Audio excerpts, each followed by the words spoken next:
Who wants to start something good? If they have 10 lakhs, they'll have a problem at 11th lakh. If they have 1 lakh, they'll have a problem of 2 lakhs. If I have 50 lakhs, I have a problem of 60 lakhs. So problems are there.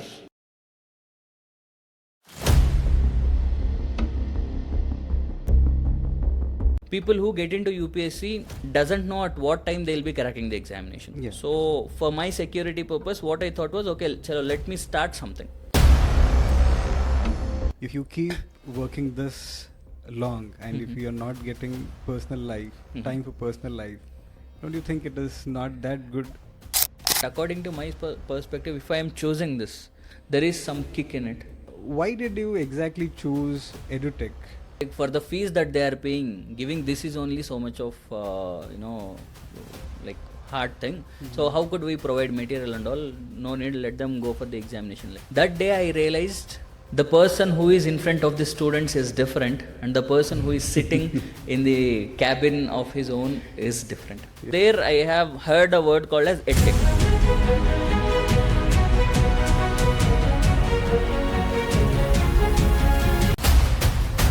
So I would like to know about how did you build your team? They are not employees here. I tell them as partners because they only look about the salary that they are getting. They are forgetting the incentive. Incentive is paid in percentage. It means if I am earning 100 rupees, I am paying them 5%. He is a partner to me. To be an entrepreneur and you're a youngster, you're just graduating. So as soon as you start a company, what can you expect? I don't believe that 5 to 10 minutes of interview can determine a person. That's all where you can get to know only 5% or 10% from a person. I waited to earn 100 rupees to have my favorite chicken biryani, but I had only 50 rupees. Cried in front of the shop, moved to another shop, purchased 20 rupees curry, went to my room, had that food, saved 30 rupees for tomorrow. Those days are there for me also. Hey everyone, this is SK here on mkstudio. And today with us we have Pavan, CEO and founder of NYERAS Group. Let us welcome him. Welcome to mkstudio, Pavan. Thank you for being with us.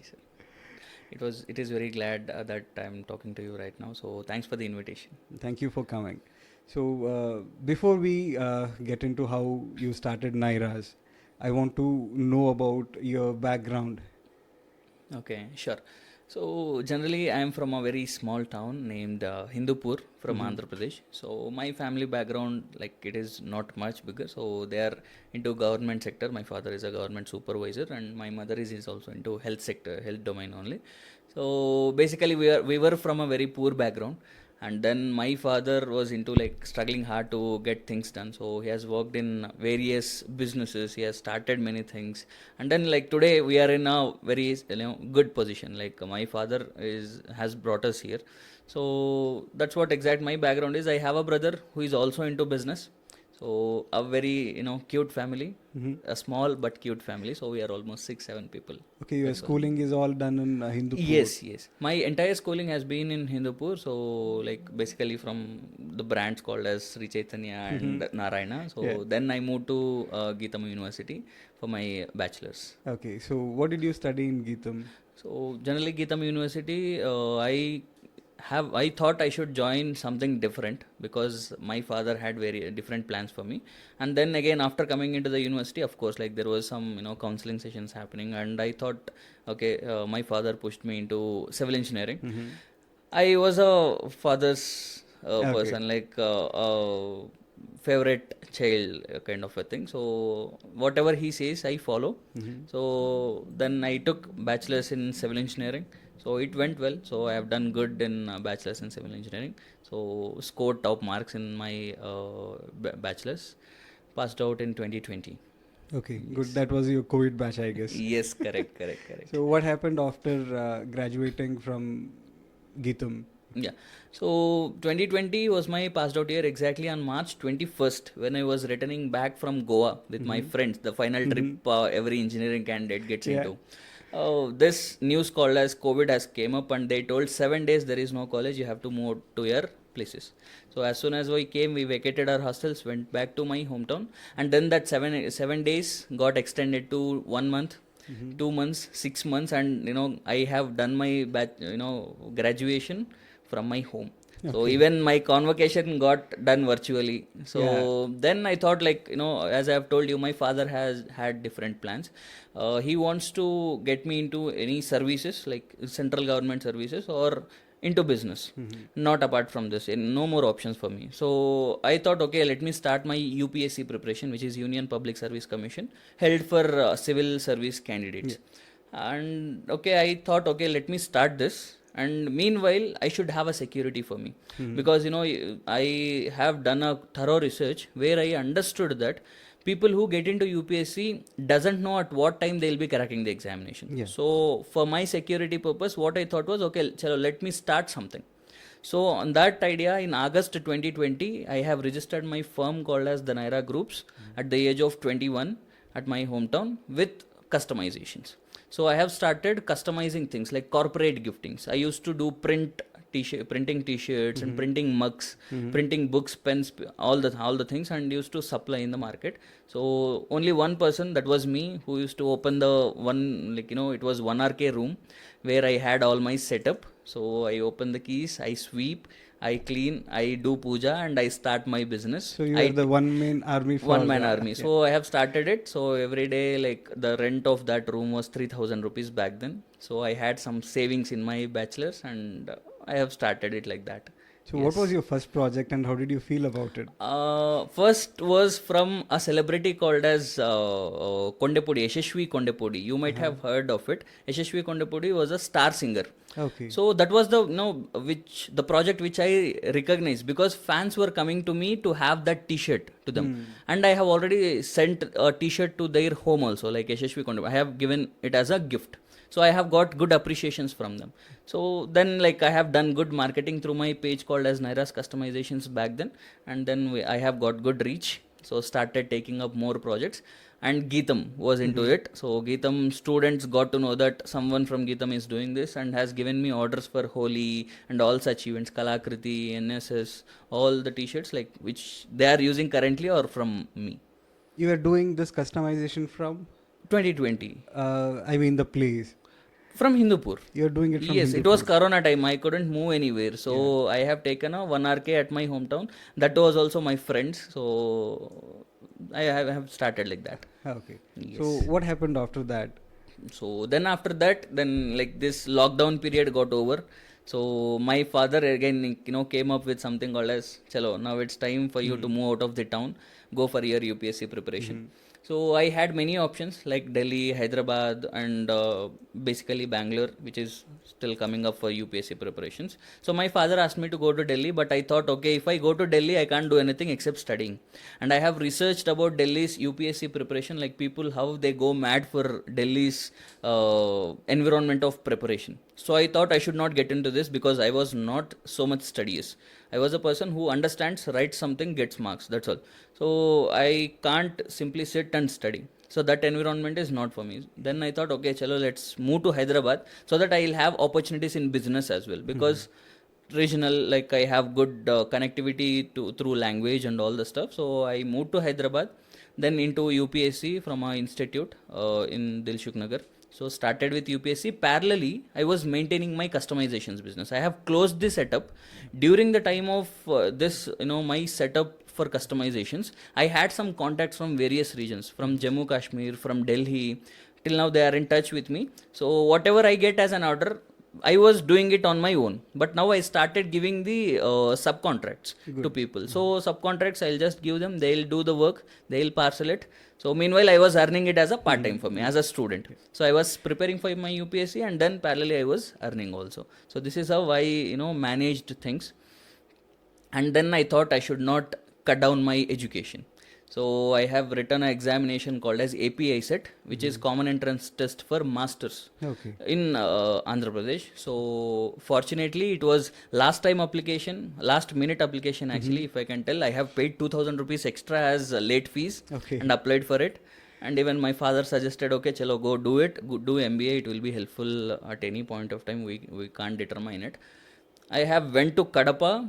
Basically, people who apply from my place will have centers in my place only. But as I was late, I got a place which is 350, 400 kilometers away from my native Hometown, place. yeah. I went to that place last minute. Many adventures happened. Half an hour late to examination hall. Then I wrote the examination. I have got almost around state 1696 Oh, rank. that is a great rank. Yes, so I have got free seats in top universities in Andhra Pradesh. Uh-huh. Then again, the decision making time. If I go to university for my masters, then it is done. I can't, work on my dreams, which is UPSC and business. Because masters, all the assignments, I know. submissions, research, all the stuff has to be done, presentations. So in that time, I can't concentrate more on this. So I thought, let me take a full-time degree from somewhere like which goes like a general masters, but I should have that feasibility to just go and write examinations as a person. So I thought, okay, I have my native place where there is a college existed, so I have taken it from SK University. So they have provided me a feasibility that okay, chalo, you can do this, prepare as well. So I started like masters in business administration, completed it in 2023. Mm-hmm. And then I was there in Hyderabad for my UPSC preparation. Business was going on, UPSC was going on, and MBA got completed. Okay. So then I thought I should do bigger thing now, and I don't want to discontinue my education also. Yeah. Then wrote another examination called as APRSET, Uh-huh. which is Research Common Entrance Test in Andhra Pradesh. Mm-hmm. Interview was very tough. Mm-hmm. So they just simply telling they were not interested, not at all interested in me. But after the interview, I felt okay, this was something productive because they posed me such questions which were very much useful for my research. Mm-hmm. And after getting into results, I got state 95 rank. Wow. I was in shock. Like they were not at all interested in my research, but they have given me a good opportunity now, so I have to take it. Then I thought again joining a university for my research. Again, my dreams of running an organization, my UPSC, are going in a sidetrack. Yeah. So I don't want to happen. So I thought I should take some part-time PhD and like working on that. Parallelly, I have established an organization called as the NYERA Groups, where the customizations business transformed into food business, then into EdTech. Okay. So now I have successfully established an organization with EdTech and software IT solutions currently running in Bangalore. So parallelly, Settled down, yes, settled down at a place, parallelly preparing for my UPSC now because I have a age till 35 to write the examination. 32 plus 3 years of extra years for me to write the examination. Then so I thought, okay, chalo, let's do it as a full time, prepare UPSC as part time, and give the attempts whenever possible and get it done by this duration. So successfully running and settled in Bangalore now. good to know that. But I just want to know, how did this idea of NYERA start? Not the customization part. Like what came after that? Okay, so after customizations, as I have told you, I was into food businesses. I had like taken some franchises and which was running in my hometown. I have established it and handed it over to my family and went on my preparation for UPSC. I have come to Bangalore, like MS Ramaya University, where there is a institute called as Officers IAS Academy. There I have joined, and parallel like weekends I used to go home, participate in the business activities. Come back weekdays I used to prepare. And then I thought, okay, chalo, this is good. But what after this? That was giving me good income. Every day 15-20,000 turnover used to happen. What after this? Can I expand it? No, because those are franchises of other companies. Yeah. I don't have my own product. So what to do? This was my thought. Then I started doing research on establishing something in education because I was good in studies. I have knowledge on UPSC. I have knowledge on my technical aspects as well. So I thought, okay, this is the right thing which I can do very good to the society as well and as a build as a good business. So I have been traveling for 25 kilometers every day inside the Bangalore city, which used to take at least 2.5-3 hours of journey for me. I used to start at 6 o'clock in the morning, reach to my office at 8:30. Login time was 8:30. From morning 8:30 to evening 8:30, I used to work there because there the schedule was 12 hours work cycle. 8:30 I used to start there, reach back to my place, which is 25 kilometers apart. For my UPSC preparation, it used to take 3 hours. Then 11 o'clock I used to reach my home. eat, sleep, morning, same cycle. Yeah. And the pay that I used to get was only 10,000 rupees. But my everyday turnover at my hometown is 15-20,000 rupees. Okay. The pay that I used to get 10,000 was per month. Yeah. I have struggled so much because I have to learn it. So learn something to establish how to establish a EdTech company and how to establish a training place where student feels secure, safe, and learn something good. So then, okay, chalo, now it's time for me to launch my brand. So I have taken that opportunity in 2023, launched my own brand called as Nyeras under the NYERA groups. I have started regarding the education Nyeras institutions. Eventually, Nyeras institutions got transformed into Nyeras EdTech and Innovations Private Limited. I think the hard work, whatever you put in the beginning, that has paid off now that I Yes, can see. Yes, yes. And why did you exactly choose EdTech? Yeah. So, sir, as I have told you, there was that spirit of me which was telling you are good in studies and you wanted something different. Like when we go to a conventional education system, which is there in colleges now in India, there is, teaching happening in the classroom. They doesn't know how much students are understanding. Students are feeling hard to communicate to teacher. Like they doesn't know how much it will be useful for their future. So I thought, okay, I have been in the same position but scored good, got into this position, but what about others? We should provide something which adds value to their career. So then I thought there needs to be a bridge between industry and college, so that we can bring that stuff into the college and people can actually learn the essential skill that is required. So I thought, okay, there is a gap here. From college to the corporate, there is a gap. I need to bridge that gap. So there I have heard a word called as EdTech, education and technology. Yeah. So I have done research. I have understood that there is, things which are going so much wrong in EdTech also, because companies came up, they just, take up the college lecturers or people who are in teaching field from long, make up some module and sell it as a program. Now there is no difference because people are paying lakhs for colleges, they are sitting in college and learning the same thing, and again they come out, they think that it is something different, pay something, as a fees and get the same results, which is of no use. So I thought, okay, I should bring that real industrial person who can teach. So who is that real industrial person? I need to have contacts for that. I chose my seniors, my juniors, my fellow classmates, my other department friends who are working in the industry, who has at least 4-5 years of experience. My seniors by this time have like around 8-9 years experience, and my juniors have like 3 to 4 years experience. My friends have 5 to 6 years experience by now in the industry.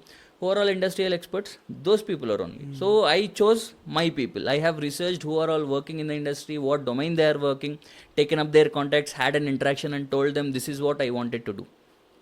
They were like, Pavan, whatever you do, we are there. Chalo, let's do it. 1 hour of time a day, I will spend. No problem. So this is what they have given me as assurance. Then I have bridged this gap, made some good modules, taken up live sessions. So giving all the things for the students for actual job preparation. I think networking helps a lot. Yes, for We'll sure. talk sir. about this a bit later. Maybe I want to know about like how exactly are you bridging that gap? Yes, whatever you said is like we keep hearing.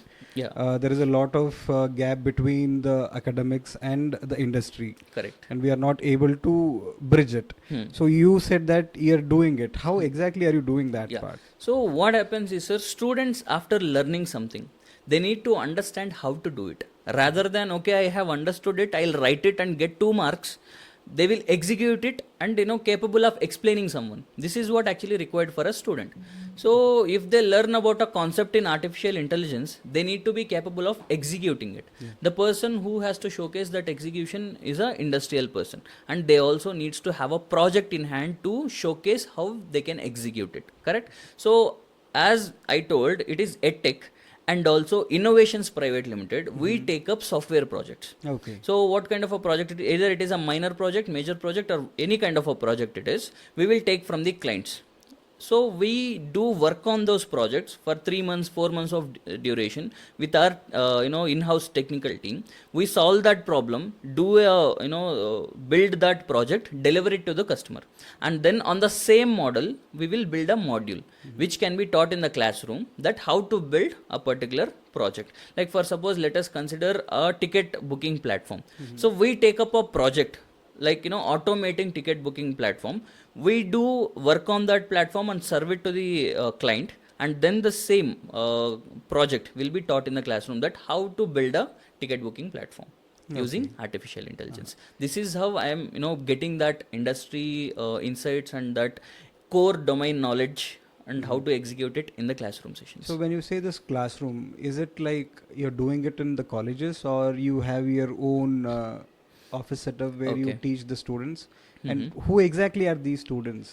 Okay. And you being a civil engineer, you're talking about IT. So how is it all possible? Yeah, sure.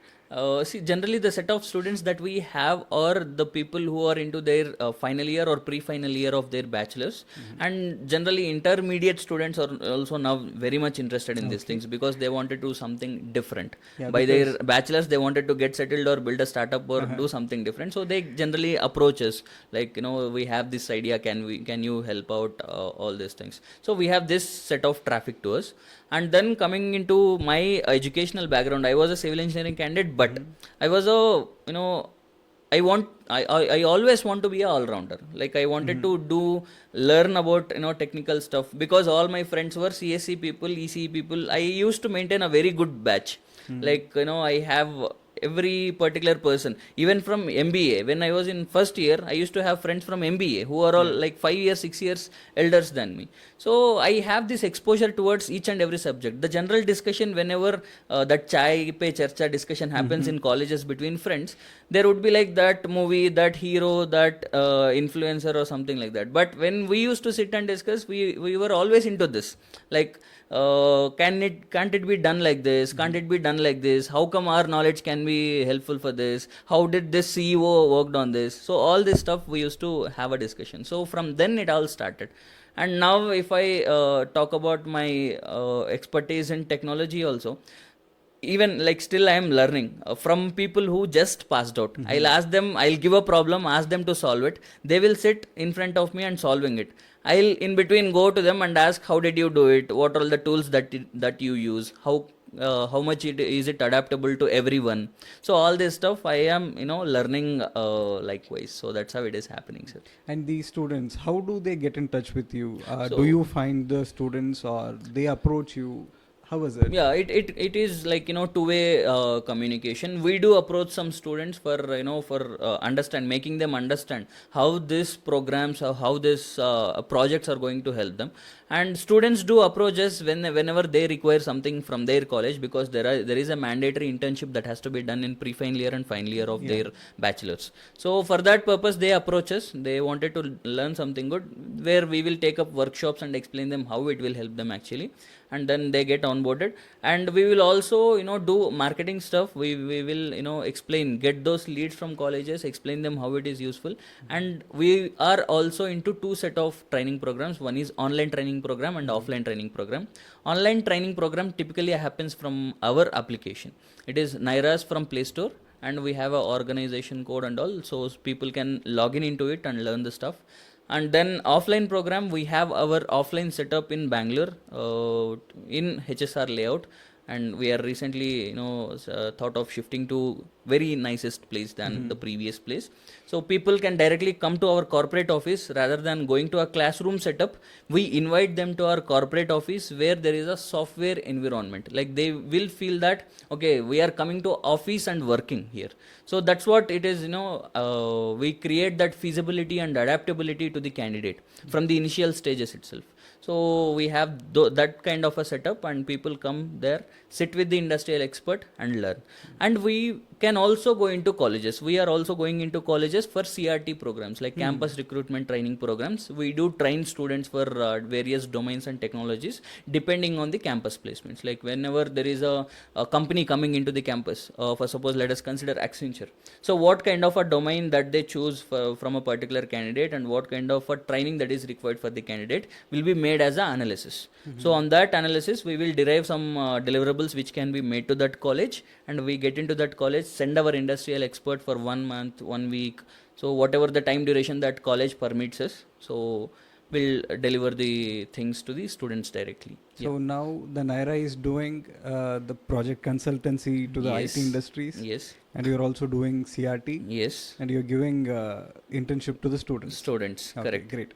So when it comes to the internship part, is it paid internship or the students have to pay for it? No, actually, it is unpaid internship. Why?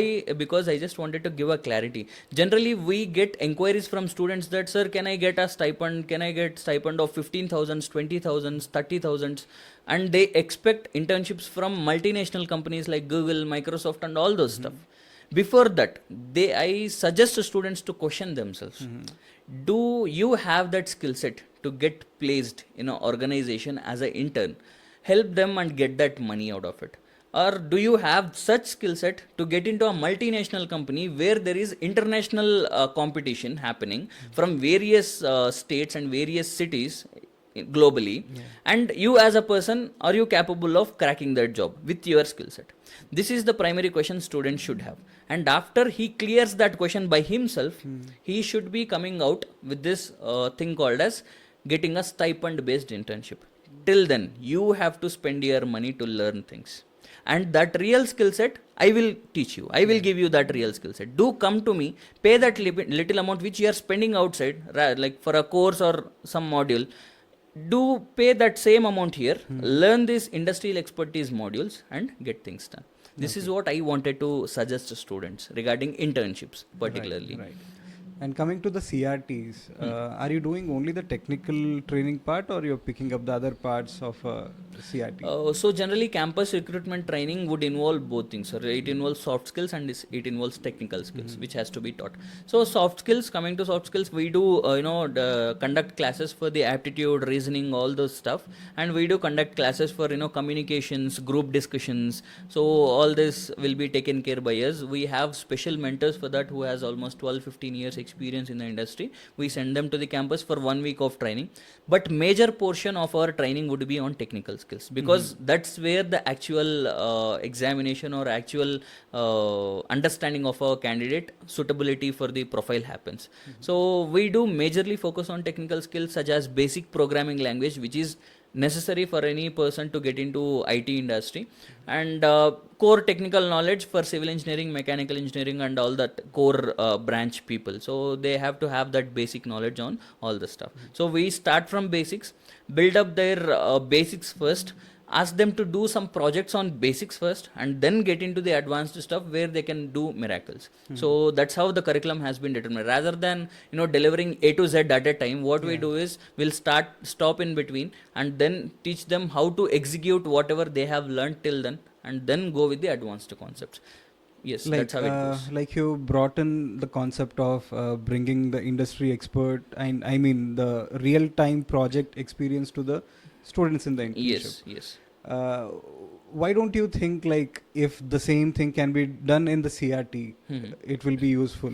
So, Okay, there can be some part where you're brushing up the basics to the students. Maybe it is programming language, or maybe it is a designing software. Once this part is completed, can't we bring in the live projects that can be solved or taught in the class? yes. So generally what happens is, sir, there is a problem for an industrial expert to come into the classroom and teach, because they have their 9 to 5 job. Yeah. That is when I call them industrial experts. If they are coming 4 hours, 5 hours a day to teach, they are a faculty. If they are available only in the early mornings before they go to office, and evenings after they come out of the office, then only I can call them as industrial experts. So now to bring that industrial expert for the campus recruitment training is a tough job, because he has to face some legal issues then, and also he can't do his regular work, which is his livelihood. So what I thought was, bringing a person who knows the subject into the classroom and teaches it to the student, and then conducting the online project sessions from the industrial expert through virtual, because classroom I can make people to write a code and make them understand how this logic has been built, but to build a project I need to share my screen and showcase how each and every step works. So my industrial experts are going to share their screen in the classroom session and explain a student, follow the same steps in your laptop, follow the same steps in your device where you are working on this project. This is how I am integrating both the faculty who can explain well and the industrial expert who can showcase well into the same module and conducting this CRT programs. It is not only about faculty coming into the campus, it is about the extra modules that we provide online to work on the live projects. That is the actual content that we deliver. I think this is a very unique way of Yes. doing the training program, which I don't see the many companies doing in such a way. I feel like you're doing a very good job. Thank you. Thank you for training the students in such way. Pleasure, sir. Bringing the industry experts and showcasing them the real-time project experience. It's a pleasure to work in this. Now I see that you're doing very good as an organization, and I want to touch upon this part. Like most of the people face this, not most of the people, everyone faces this in their life, and facing those things will help them into become a person they are. So what were the challenges you faced, and how did they shape you into the person you are? True, sir. Like every journey has its own challenges. I would like to, split my challenges into two things. One would be my personal challenges, either it is my family or my personal life which is going on, and other would be my professional life challenge. So first, I would talk about professional life because it would be more relevant. Professional life, sir. When I wanted to start something, of course, any work it is, like when a human wants to start something, he has to plan first. So if there is no proper plan, then it is all gone. In my case, it is all reverse. Okay. I didn't had a plan. It was all, I should do something here. I should do something big here. That's all. You were determined. Yeah, determined. Do something, any kind of a business it is, let us do it. I should do something bigger. That's all. Nothing like a plan. I have to work on only this. I have to work on only that. I have frequently changed my plans. And like how it was, challenging me was, to do a particular thing you need that skill set. And then one of my advantages from college itself, I had been participating in many things. I love considering myself as a all-rounder, multitasker. So I somewhere heard this from an economist called as Adam Smith, that jack of all trades, master of none. So it is that you need to be knowing something about everything rather than everything about something. So I followed this. So if there is a conversation happening regarding technology, I would involve myself. If there is a conversation happening regarding movies, I would involve myself. A cultural activity, myself. Tradition, myself. So this is how I consider myself to be understanding everything.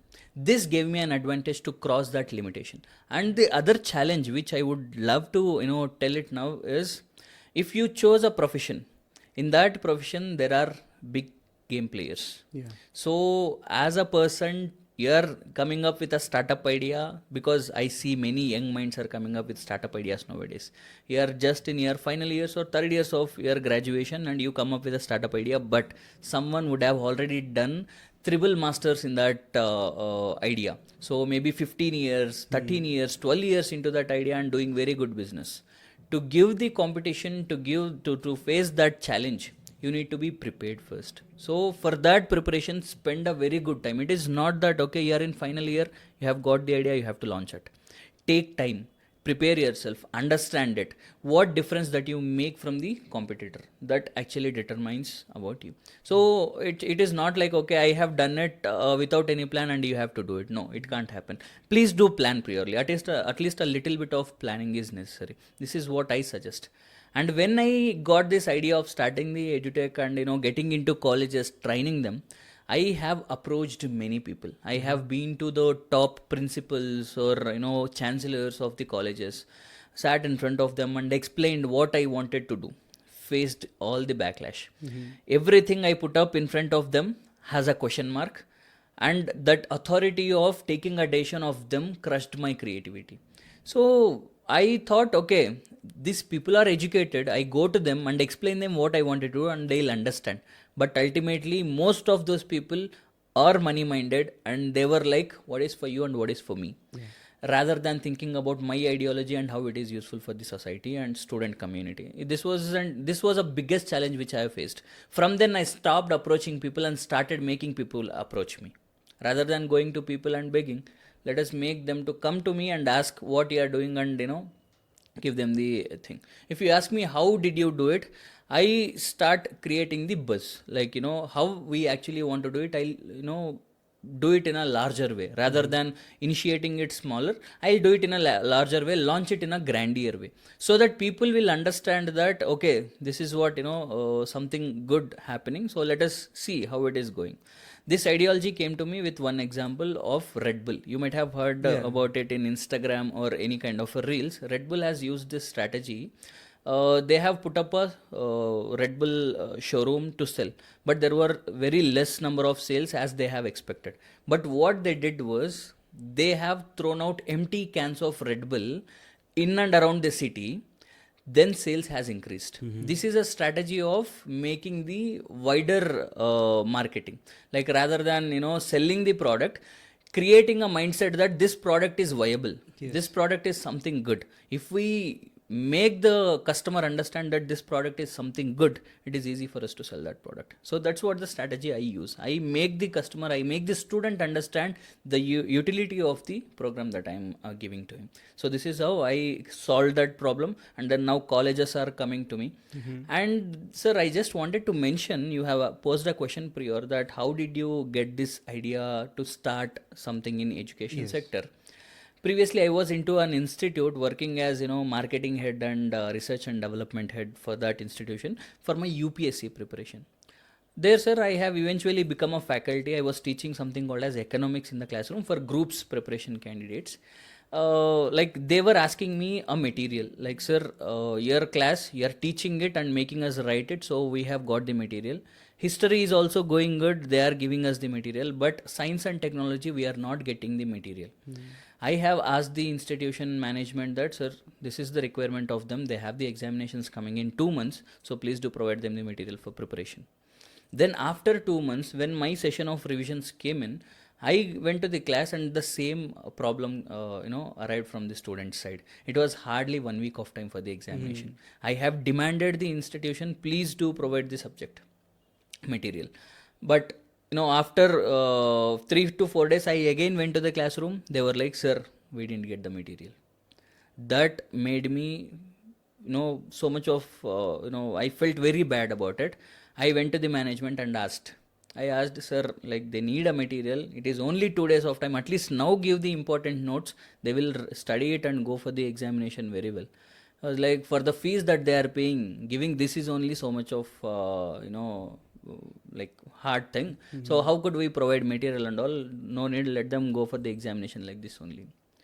That day I realized the person who is in front of the students is different, and the person who is sitting in the cabin of his own is different. Then on the spot I resigned myself. I put up my papers on the table, came out. That is one of the strongest reason to start something good. Even I do agree that we have defects, but we try to solve it, not to escape from that. If there is something called as student is facing a problem, or student get any access for the videos or classes, we do refunds. No other organization does it. They tell some or the other reasons. We do take time. We take 30 days. We take 40 days. But we do initiate refunds for the students if they are not getting the deliverable on a proper timing or proper things. That is how you build that makes trust. our team to do things at a proper time first. Because if they are not doing at a proper time, there is damage to the organization which is going to affect them again. So that should not happen. So people have the discipline of, okay, 5th is 5th, we should give them the classes on 5th date. They can't delay it. So this is how the problems are being solved. So if I get a new problem, there will be like everyday problems in any task. So we have to solve that problem. That's where you stand strong as a entrepreneur. Right. So challenges are not only like one time, they are repetitive, they are every day, every second, every minute in a startup. So professional life, you have to, students should focus every single minute. And then coming to the personal life, there will be hardly something called as personal life in your life. So you have very less time to talk to your parents. You have you generally, students think that I'll take leave whenever I want, and I don't want to go to a organization where I have to request for a leave to go to my hometown. I'll start my own so that I have my free time. There is nothing called as free time in entrepreneurial journey. If you wanted to do something, every single minute is for your career. So you have to invest. And there is a meme, Instagram meme, that generally runs around, while in the thoughts of skipping 9 to 5 job, I have become a 24 by 7 person. We are at that. So that is actually there, sir. I face some situations where my parents will call and cry and ask like this. Like recently my mom called in March. She was like, Nana, oksar వచ్చి పో. I have, like, my brother have a kid at home. వాడిని ఒకసారి హక్ చేసుకుని పంపించేస్తాను, తర్వాత నువ్వు ఎప్పుడైనా రా, నాకు ప్రాబ్లం లేదు. This is how she has asked in a video call. She was crying. Did you go? No, Okay. I didn't go then also. I have taken at least 20 days of time from then, finished my work which has to be done, then went for 2 days. Morning I went, one day I have spent, the other day evening I left. That is also a weekend involved one day. So I still work at home. I have my tablet, my laptop carrying with me, so I worked at home. So this is a hardship of entrepreneur. It is not that glorified thing which you see on internet. It is very harsh. So Pavan, how long has it been you started NYERA? It's been 5 years, sir. By this August it will be my 5th anniversary for NYERAs. So yeah, likewise it is going good as of now, from the stage of a early bird where only one person sitting in front of a machine and working, and today a set of group of people, almost 30 to 50 people working for a cause. So I admire my journey. Okay, that's good to know. And how was your day look like when you started NYERA? And you Okay. said that it's been 5 years. And how does your day look like now? Okay. Are they same or the different? I don't tell it as the same thing, but bigger responsibilities come in when you start growing. So initial days it was all morning, wake up, go to my manufacturing unit. I don't call it manufacturing unit. It's a 1 BHK Yeah. flat where I have my mission. That's all. So I go sweep, do puja, start my work, and evening 6 o'clock I get back home, play at home, talk to people, have good time at home. But when things got bigger, I eventually started moving from my hometown. That those were the beautiful days when I spent my good time at home. But then I should take this responsibility when I wanted to do something very different in the society. So I started moving from my hometown. So every day I wake up, again start with the work. I talk to people at my office. I feel they are my extended family, because they are the people who are spending more time with me. So after that, I have my things done for the day, and do some research, like what can be next 5 years, what can be next 10 years. I do plan for this, and I get problems every day. Entrepreneurship is about solving problems. Even a minute problem will get to till me, because if I wanted to create that environment of that friendliness, every single detailing has to be known to me. I should solve every single problem. So every single problem, like if there is a electricity cut in the office also, it gets to me. Like, sir, there is a problem with the electricity, and what should be done. So I guide them. So this is how, okay, go talk to so and so person, because I need to, they have that friendliness to share anything to me as a person, because that's where I get to know the real environment in the office. Okay, so that is what my everyday things are like, sir. It goes with the problem solving majorly, and research. These two things are everyday for me. And good food, first thing I prefer is good food. I don't limit myself to only this and only that. I maintain very good food How much habits. time do you get for your personal life? hardly 10-15 minutes a day I'll speak to my parents. And then maybe like these days I'm bit free because like all these things shifting and all are happening. People are taking care of things very well nowadays. Everyone got that responsibility, even though I told everyone are young minds which I hire. So after hiring them, it's been 3-4 months, so they are taking responsibility, so they are solving their own problems, so then I get good time. So every day I hardly spend for myself like 2 hours a day for myself. That's all. So apart from this, I prefer, like, I have freedom to go at any point of time to my office, but I do go with them. I log in with employees, I log out with employees. I even spend like 1 hour or 1.5 hour more than employees in the office. Sometimes it may get into like 12:30, 1 o'clock in the nights. Sometimes it may be 8 o'clock only, which is actual logout time of the employees. So that's how I go. If you with my don't personal take me wrong, I would like to ask one question. Please. If you keep working this long and if you are not getting personal life, time for personal life, don't you think it is not that good? Yes, sir. That is actually a one perspective thing. But according to my perspective, if I am choosing this, there is some kick in it. Correct. So if I am loving it only, I can do it. So I just wanted to give this as a suggestion to the young minds that if you are loving the journey only, please do continue the journey. If you are not, please don't. I am kind of a person where I need work. I am always eager to do some work because I am a everyday learner. I wanted to learn something new, talk to people, make people assure that okay, this person knows something, let us contact him. So in that case, I have to be keep on learning by doing some work at least. So I chose this with my whole heart to continue this learning journey, to continue my everyday work. Even though I'm losing some kind of a personal life, there will be a saturation point for everything where I can skip my work life completely and only spend time with my personal life. And I am waiting for that situation where for my business trips or anything I can take my family. Okay. Till that, financial freedom is only the hardship. After Right. that, financial freedom comes in, we can have very very good time, great time with my family. So that's what I am doing now. So I do suggest the same. If you are not feeling like this is not your cup of tea, please don't have it. If you are feeling like okay, you should have 2 to 3 cups of tea, please have it. Or else don't. That's what I And generally suggest young minds. good thing. And you spoke about the young minds that are working with you.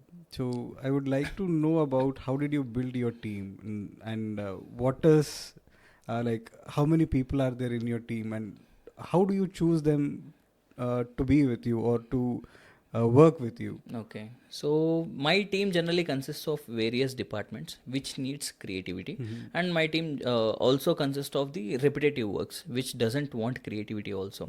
But for the non-creative things, we have automated with the creative minds that we have, and the creative things only we have as a team. So we work with set of people around like 30 to 50, including the interns who are coming and doing their internships with us.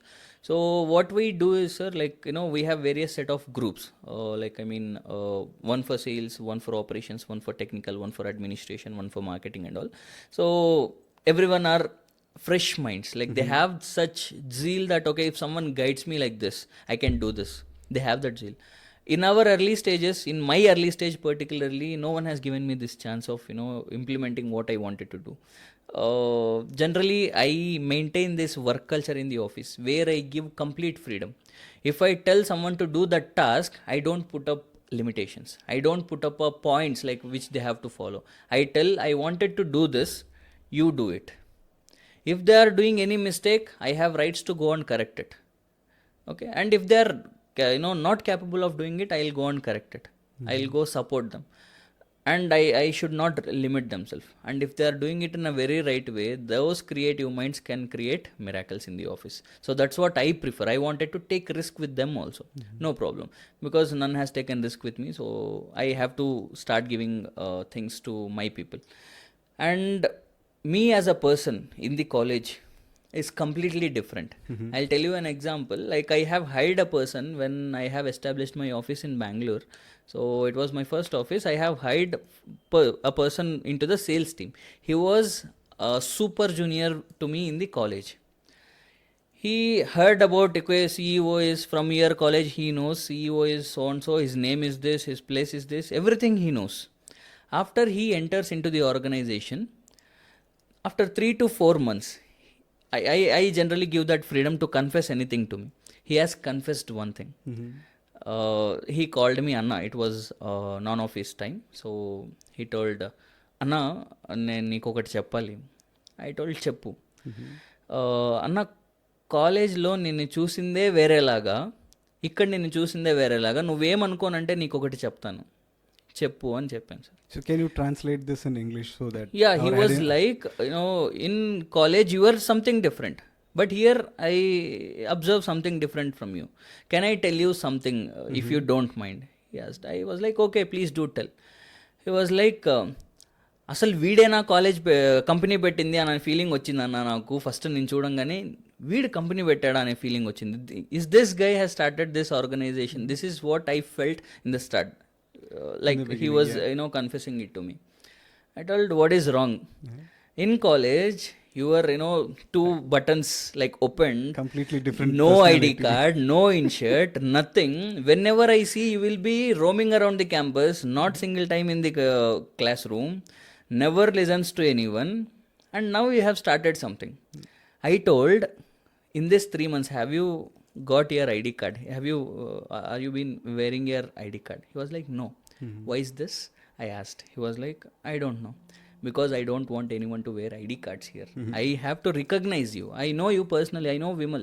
So please do come. I know you. Okay. I know a particular person. I will call by their name. I understand your identity. So you don't have to wear an identity card. Identity card is for formality. Tap in, tap out, attendance got over. You don't have to put up in the, in your, on your neck and, showcase it to everyone. Keep it in your pocket, no problem. If someone asks you which company do you belongs to, show them then, no problem. I don't have it. And in college, people used to force me to do tuck-in. Did I ever ask you to do tuck-in? I have questioned him. He was like, no. That's what I wanted. I never ask anyone to do tuck-in. If someone comes in with a tuck-in, I have done this actually, sir, in the office. Some people from the, some college in Maharashtra, I think, they came up to the office after hiring. They came with a coat, suit, and also tuck-in. I've asked them, why did you come like this? I wore Crocs. So why did you come like this? They were like, sir, like it's a job, so we need to maintain that formalities and all. I told, remove that suit. And I've asked HR team to play a Bhojpuri song. I've asked them to dance. They should not remove the tuck-in. They need to dance until their tuck comes out. Then they felt they enjoyed it actually, because such a friendly person telling no tuck-ins, wear whichever casuals comfortable to you. It doesn't mean that they have to wear shorts and tracks. So it only means that comfortable attire. Like they have to look confidence. They should not be like, okay, white shirt, black pant and all. They should be wearing a shirt which gives them confidence to speak with the people, because attire is what I prefer, sir. They need to wear what they love. So if they are loving it, they'll be confident in the office. So this is what I suggest to my team. And the environment that we maintain is all friendly environment, and you can see this. So I was just about to say two things. One, you can talk about so many Rakis in your hand. The other question is, I feel like you are given a lot of freedom, and you told actually, do you think this is good? And how good is this? Yes. Don't you think the teammates might not take advantage if you are being too good? Yes. Because productivity is also very important at the end of the time. I wanted to talk about this, sir. So first of all, like this Rakis are from my sisters in the office. So I have just got, like, after posting this on my Instagram story, I have got a reply from my mother telling, Nana, I don't have female child in my home. So you all have created that environment to me that, okay, these are all my kids. So very happy for that. So I felt very, very happy for my mother's words also, because all these people are really like, they love me so much, and I also treat them the same way. So, and one more thing, sir, this freedom can't be given for free, for sure. So I should maintain some limitations for this freedom. Of course, that limitations are not reacting to the things or treating them bad when that freedom is overutilized. It is to maintain patience just to avoid what they wanted to do with that freedom. I follow this, sir, because what happens when I followed this last time, it worked out. When I followed it for the second time, it worked out. I don't want to create that environment. He has only told to do it, and if I have done it, he is scolding me. This is not what I wanted to listen from a fresh mind. They have come up, I have given the freedom. It is in their perspective how they grown up to utilize that freedom in limitations. If you are utilizing, if they are utilizing that freedom in limitations, I am very happy. If they are crossing those limitations, I will tell them that this is not how you should do, and this result I will not show you in the anger, in my angry, or I will not terminate you, or I will not tell you that this is overutilized. Wait for the time to come and teach you the lesson. I will do this for sure. Every single time I have done this, I have realized this is the best solution that I can do as a representing a organization, maintaining that patience and silence during the times when I have to react. Of course, they will learn their lesson for sure. If not now, tomorrow, day after tomorrow, they are going to learn it. Has anyone taken advantage? Of course, many people, not one, two. I can't count it also. Many people have taken in the format of financial things, in the format of friendship, in the format of power, network, many things. Many advantages have been taken, but now I am not there in their life, correct? So they can't take any more advantages. Again, they are suffering. And as a CEO and a owner of a company, how did you take this lesson, and did you implement for the improvement? Sure. I should do it, no? After understanding something that, okay, this aspect of mine is doing, pushing something to do something wrong, I have to limit myself also. So nowadays, what I have done as a result was, previously I used to go onto the floor, sit with them, talk to them like a friend. Like, what happened today? What did you have for your breakfast? Have you, like, chalo, let's go for coffee and all. Now, it is before 11 and after 8. I have shifted my friendly nature to the other times, not in the office hours. Office hours, I am your superior. Please do follow my guidelines. If you have any problem, do come to me, explain me, I'll solve it. That's all. Nothing apart from this. Having a coffee, okay, sit, have a coffee, but talk about the work, not about other things. 11, before 11, chalo, let's go have breakfast. Do you need extra food? I can offer. Chalo, let's sit, have food, call me Anna, how are you? Intlo ela undi, all this stuff, I'm okay. After 8, chalo, let's go to a restaurant, have some food, roam around. I'll come to your PG, you come to my room, let's sit, discuss, have fun. But 11 to 8, sit, have food, but only about the work. So that's what I changed, like taken it as a lesson and changed myself. So Yes. the lesson here is freedom is good, but Good. there has to be limitations. Limitations for sure. Okay. Yes. Yeah. So coming to the work culture, I would like to know more about the work culture at your place. You have spoken a bit already here. Yes. So anything more you can tell about the work culture? For sure, sir. So generally, work in the sense, it is like a responsibility for many people. But according to me, work should not be responsibility. Work should be day-to-day activity. That's all. Like, if you take it as like, perfect responsibility, 11 to 8, I have to only do this, there is a problem again. It should not be, completely, okay, repetitively A to Z, I'll do it.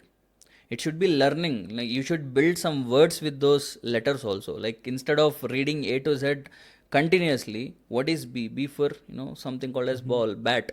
You have to learn like this. So that's what I tell my, fellow men. I don't call them as employees every time. I call them like, it better. I call them partners, because they are working for me and they are working for an organization called as NYERAS, means they are equal to me. So we all work like partners in the organization. I give that freedom and I give that things for them.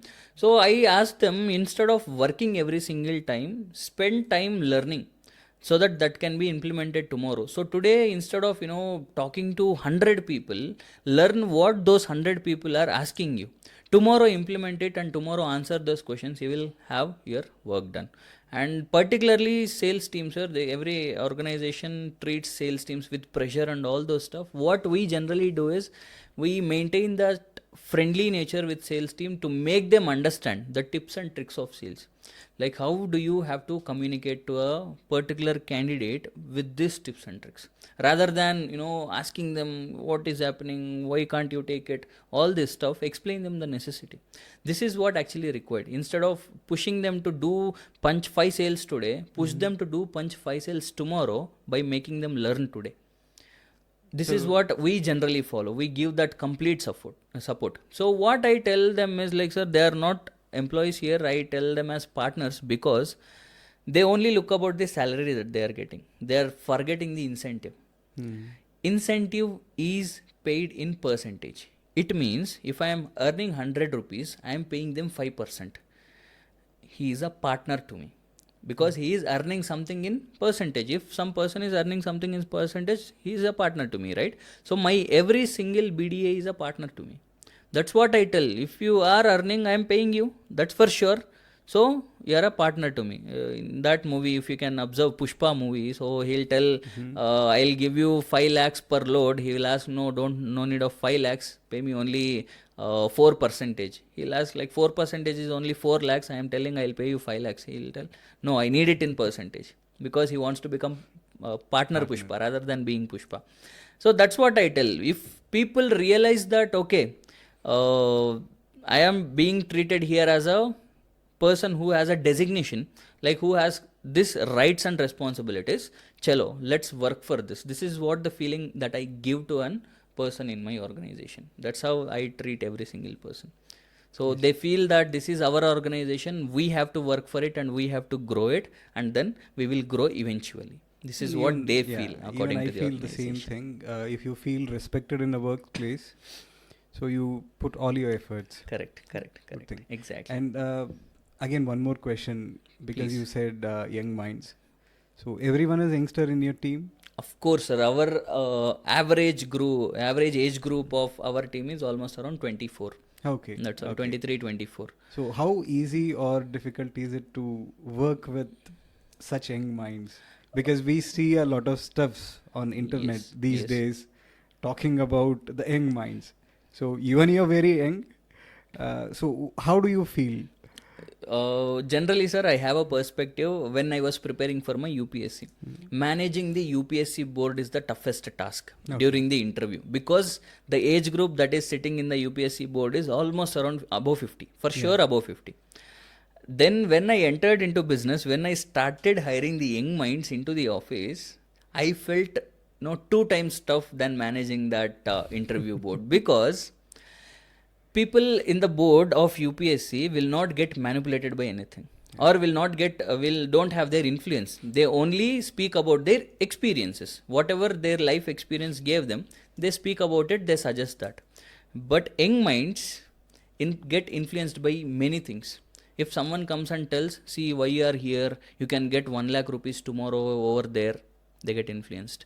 If someone comes and tells, you have better job opportunity here, they get influenced. And someone comes and tells, come, let's play something which can give you more, they will get influenced. That's why these betting apps and all those things are getting famous nowadays. Young minds are getting influenced for that easy money or easy things. I try to balance it, but somehow I can't do 100% with this, because it is two-way things, which is, depending on the situation also. So I do have some people where I suggest, I try my 200% to, tell them, like, this is what we can do instead of that. But if they are doing it, I am no more responsible. I tell them, okay, chalo, do it. But if you are learning about it and coming back, I'm okay. But if you are not learning anything about it and think that you are only correct, please do proceed. I am no longer in your life. This is what I generally do in my day-to-day life, sir. I don't leave them that simple, but once I leave, that's all. Please do go have your career. If you are doing it good, I am happy ultimately, because once upon a time you are there with me, you have learned something like 5%, 10% from me also. I'm happy that you are here. That is what I generally think. I take everything in a positive way, because they too have their lives, so they can also take their decisions. So what is the average period that every employee has stayed with you in the organization? So generally, sir, coming to the employees, like, we have, as I have told you, different set of employees. Like, when I have started my Bangalore office, it was on October 5th, 2024, very recently, my first corporate office. I have hired up, many people by that time. So I admire some of the people who stayed with me. Yesterday, she has also tied the Rakhi. So she was emotional. She was crying actually. So I don't have a brother, but you were there for me every single time. People who stayed for our, mutual support.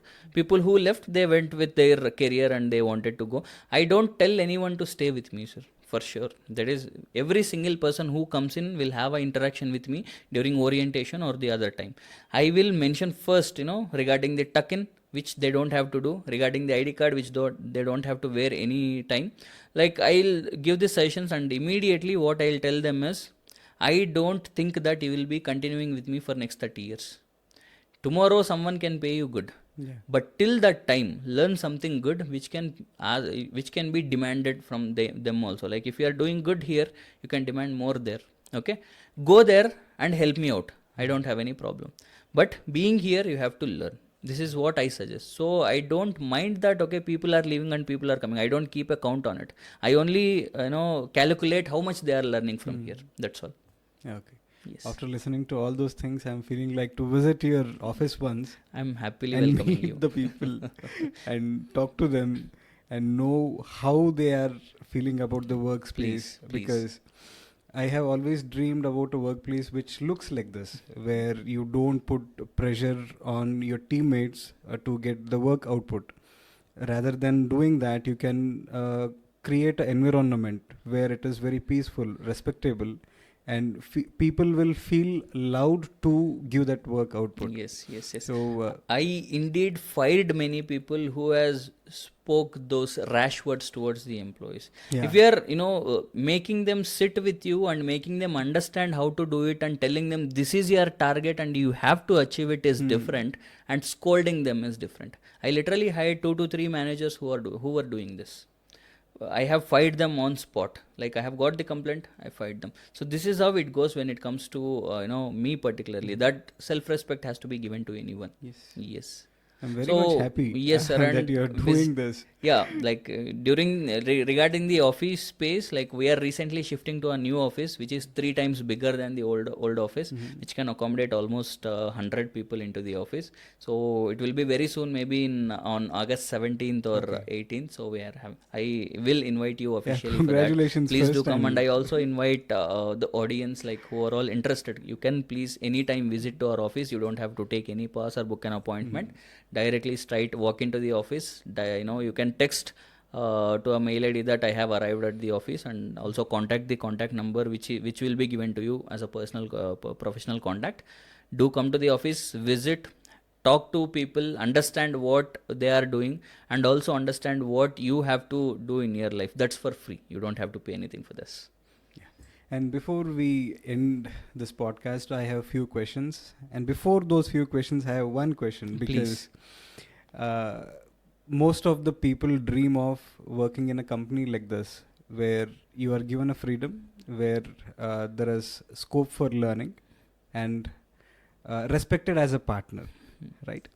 Now, if people want to come and join you, what kind of mindset do you expect from them? Is it like anyone can join, or you look at particular quality? One. And since we are talking about youngsters, can graduate come and join you? How do they approach you? So generally, sir, I am not into regular hiring for the full-time employment. Whatever the role it is, I hire them as interns, because I need to understand whether they are suitable for this job role completely or not. Because I don't believe that 5 to 10 minutes of interview can determine a person. That's all where, you can get to know only 5% or 10% from a person. You don't know what actual matter is, because nowadays AI is there. AI can speak like you. So I'll be sitting in front of the laptop and AI is answering your answers. So after I'm answering the questions. So after I get him into the organization, who knows like how he is working and all. So I created a work procedure where a person who is as a fresher can enter into organization as only intern. Will they be paid? They will be paid. They will be paid with the stipend. Okay, they will enter as an intern into the office. They will work for 3 to 8 months particularly, until I believe that okay, they are suitable for this position. I'll train them, I'll make them understand their job role importance, and I feel okay, this person is doing good now. Then I give the full time employment, and then they can be happily working for full time with me. And if a person is coming to me as an experienced candidate who already have a full time employment outside, I take them on the probation period for at least 3 months. I will observe how he is, adapting to our work environment, rather than before they might be working in other organizations where there is toxicity might be there. So if they come with the same toxicity to my organization, my organization is going to get spoiled. So I put them on the probation period, observe them how they are doing, are they adaptable to our organization or not, and decide whether they are continuing or not. It is good for both actually. It is, people generally think that, okay, isn't it wrong that you are taking us as this and then, terminating in between, or telling that you are not suitable for this job and all. That is actually the right decision. Instead of making you continue in my organization without teaching you anything or you not learning anything, why aren't you going outside searching for something which is suitable to you? I just generally tell them on face that go do a job which is suitable for you, rather than adjusting here for your responsibilities. Do you give the time period for them? Yes, for sure. How much time period? From day one, I'll give the time period. Day one, I'll just tell them that you are feeling it tough, because they will understand in next 5 to 6 days only, sir. They will get to know that this job role is this, and in this days, like every day I have to do this. I will tell them on the day one itself that, guys, if you are feeling it tough here, please do go to other organizations, please do go to other job roles where you will be suitable. Don't stay here for me or for your responsibilities or for the organization. I don't want you to suffer here. Go, sit in another job role, understand whether you are suitable there or not, and do the work. If not suitable, shift from there also. At least at 10th point, you will stop and understand this is the job role which is suitable for me. Sit there and work. Then you will have that comfortable day-to-day life, or else you are going to suffer every single day for lifelong. This is what I suggest my interns who are joining. So you were talking about the interns. If they don't fit into the job role, what is there at your organization? So will you terminate them, or what do you do with them? So sir, generally what happens is that, sir, current hiring is like, if we hire a candidate, we send them an offer letter. They don't even look at the offer letter. They don't even understand the roles and responsibilities. They just look like, what is the joining date, which location is it near to my hometown or not, or what is the pay that I am getting. Only these things, not even like roles and responsibilities or basic detailing that they are going to go through in the offer letter. They just come into the office. After they come into the office, they feel that, okay, this is hectic and this is not my cup of tea, I can't do it. All this stuff comes in. So then we'll have these sessions to them. We will understand what they wanted to do. We will understand why they are feeling like this. We will understand their capabilities and abilities which they can give, which they can put in other domains. So what we generally do is we will observe them for first 10 days. So we will see whether they are capable of doing it or not, whether they chose this job opportunity by choice or only by force. So all these things we will observe. And after this, we are going to directly communicate to them that if you are having a problem here, please do choose another domain which you are thinking to get into.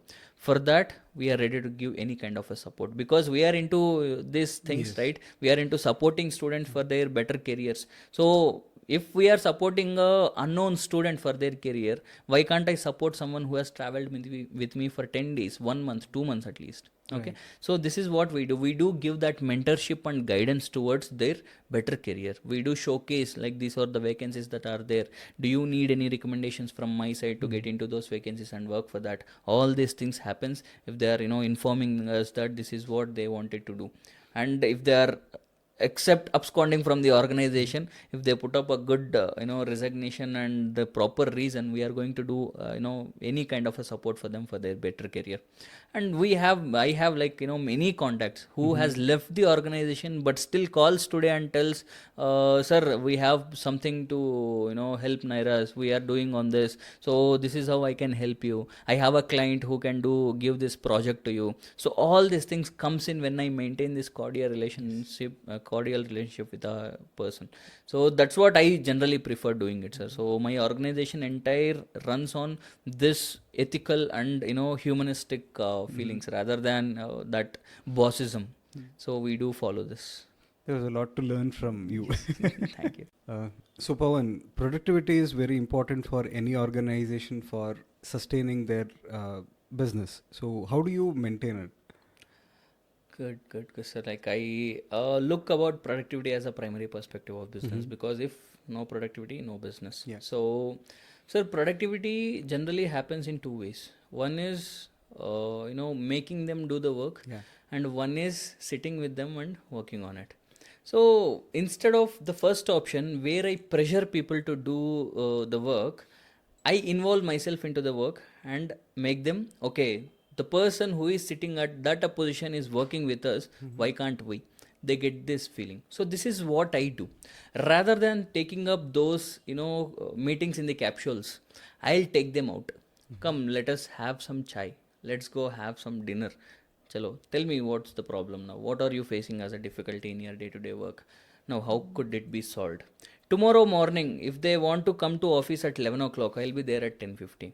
Chalo, this is the problem that you have faced. Come, let's sit, manage it. How to do it? I'll give them the suggestions and advice. If possible, I'll solve their problem and make them to learn how to do it and not repeat in the further future. So this is how I wanted to solve problems, sir. I don't want this toxic culture where if I shout someone, they will do it out of fear. I wanted to be a sibling or a colleague to them and make them understand the importance of the task that they have to do, and I'll motivate them to do it. So rather than forcing. pressurizing, Yes.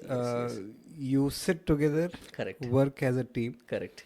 So what happens from this is the quality High of productivity. productivity increases, like and the for quality an example, also. for an example, if you want me to mention, I had a person in my previous office, which was there in Anantapur, Andhra Pradesh. So she was working with us, and she was like trying hard, putting all the efforts, but she was not able to onboard anyone for our programs. So she felt very bad about it. I have taken them for a cup of chai and asked, what has happened? She was like, sir, I'm trying my 200%, but I'm not able to bring it up. Why is it so? I have asked, how is your pitch? How you are going in a flow? With what set of people that you are talking? It might be depending on any of these problems. I have clearly explained what to do. She has hardly taken 3 to 4 days of time. In a single day, she has punched 82 conversions. In a single day, 82 conversions in a single day from a person who was not able to do even one conversion in first 1 or 2 months. So this is how a minute thing, a simple problem solving can give a solution to the biggest problems, sir. So Mentoring can help. So like rather than proper becoming guidance. a boss. Yeah, rather than becoming a manager, become a mentor, so that you can happily guide them and they have that freedom to learn from you. So that's what I prefer doing it. That's why generally people while leaving they blame the organization. Generally this is a general perspective of an employee that okay, this organization has hasn't given us anything. All this stuff comes in, but when people are leaving my organization, they will generally cry. Like, this was the best platform, you were the best person, and this manager was the best person who treated us like this. We will forever cherish working in NYERAs. This is what I listen from people. So that's what it is, sir. So Good to know that. Yeah. Why I'm very happy about this part is I have spoken to many people. I was a professor, so I am in touch with many of my students. Till date, there is only one student who has told that my organization is good. Only one person in my entire 10 years of teaching experience. And after that, I am hearing you. And also I said that I want to come and meet your teammates. Please. Someday Always I'll welcome. meet them and I'll be more happy. And I hope that more youngsters get motivated in creating such environment where rather than pressurizing people, they create a work environment where it is peaceful, respected, Correct. and has a scope for learning and growth financially as well. Correct. Okay. Yes. And you being a very young entrepreneur, I want two of these questions for my audience especially. One question is, you are motivated to be an entrepreneur and you're a youngster, you're just graduating. So as soon as you start a company, what can you expect? This is my one question. The second one is your few words for all the young entrepreneurs or the one who is motivated towards entrepreneurship. Yes, sir, you might feel it silly, but I wanted to mention this. So when I have started my entrepreneurial journey at age of 21, the first mistake that I have done is morning 9 o'clock I'll start my work. But before leaving the home, my mom will tell that today is Sunday and you will have chicken for the lunch. That 9 to 1, I'll have that feeling because I'm young. I prefer these little things. Rather than my work, I prefer these little things more enjoyable or more adorable to me. So I have made these little mistakes, small mistakes, prioritizing these things than the actual work. So I do suggest that anyway at 1 o'clock you are going home having that delicious chicken cooked by your mom. For that you don't have to waste 9 to 1. So first whatever you are doing, focus on that. Results will anyway come. And all the opportunities that you will have. And all the things that you wanted to enjoy, you will enjoy for sure. But this productive time is very important. So first thing I should mention is about productive time that they are spending on their entrepreneurship. And then the second is, sir, deviations, like whatever comes in, like they start with something. So after 2 years, many people are going to make them feel that okay, this is not right thing that you are doing, come let's do a job. I have got hundreds of suggestions. This is not working out, you are into losses, you have made almost 40 lakhs 50 lakhs debt. Now at this particular age you are only 25 26 now, why are you wasting so much of money, come get a job, you can get at least 80,000 1 lakh salary, with that you can sustain very well. I didn't even consider it. If I consider it, my father is going to kick me because he doesn't want me to sit for an interview only. How can he expect me in a job, regular day-to-day job? So I doesn't even consider it, and slowly I am recovering from my all the losses. I am paying back my all the debts. It is all about consistency. Yeah. We have to wait for the results. I can't start it today and tomorrow I get the profits. For sure, it may take 5 years, 10 years, 15 years also. But you have a life to sustain. Sustainability is your plan B. But plan A, if you have to do something very better, you have to be consistent. That is what I suggest, sir. First thing is productivity, second thing is consistent. And third thing I would tell is regarding financial things. They are, who wants to start something good. If they have 10 lakhs, they'll have a problem at 11th lakh. If they have 1 lakh, they'll have a problem of 2 lakhs. If I have 50 lakhs, I have a problem of 60 lakhs. So problems are there. For sure. Financial problems will be there. Get ready to face all the financial struggles. People might be getting inspired by watching those Instagram reels. You can start business with 0 rupees. All the technology is there. For purchasing ChatGPT Plus, you have to pay 2,800 rupees to utilize it productively. And ChatGPT, without ChatGPT Plus, you can't give 100% productivity to your work. So this is what it means. The technology is there, but it is costing something. So you have to have that financial freedom to spend money on this. So first try to sort that financial things. If you want to seek your family support, seek it. Or if you are doing any job or anything, don't kill that job and don't kill your entrepreneur inside you. Manage both, but save money for your entrepreneurial journey. This is what I do suggest candidates with the financial things. The things are days are going to be tough. Like as I have mentioned before this podcast started, I waited to earn 100 rupees to have my favorite chicken biryani, but I had only 50 rupees. Cried in front of the shop, moved to another shop, purchased 20 rupees curry, went to my room, had that food, saved 30 rupees for tomorrow. Those days are there for me also. So everyone has these days. I can't call my father and ask, Nana, I need money for food. He'll be like, then what you are doing as a business? This is what comes in between us. So in that case, we have to sustain on whatever things that we have. For that, we need to plan priorly. Yes. So be prepared. If you are coming into entrepreneurship, be prepared for all the struggles. Your heart is going to break for sure. Financially, you'll be broken for sure. Everyday problems will, make you exhausted. You have to always cherish this journey, make yourself comfortable and do it. That's all. That's the only solution. Patience.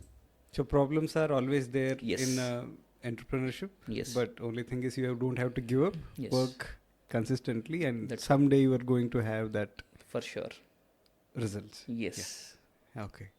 And very thank you, Pavan, for accepting our invitation and being on our show. It was And all pleasure of mine, sir. It was very inspirational because you have implemented some good things in your organization. And the best part was how you treat your teammates. Yeah. Thank you for being on our show. Thank you. And also, if someone wants to contact you, please, you can share with us your details. Yes, sir. So we have website called as NYERAS.com. So people can visit that website and get in touch with us. And we do have our application on Play Store, so they can download the application called as NYERAS, NYERAS. And maybe I can give the contact for the students so that they can directly approach us and have that personal guidance completely for free. And very soon, as I have informed, we are going to launch our new office space in Bangalore. So you can have a visit to the office space, get in touch with us personally, and have that productive interaction for free. We are always available. Yes. Thank you, Pavan. Thank you so much, sir. Thank you.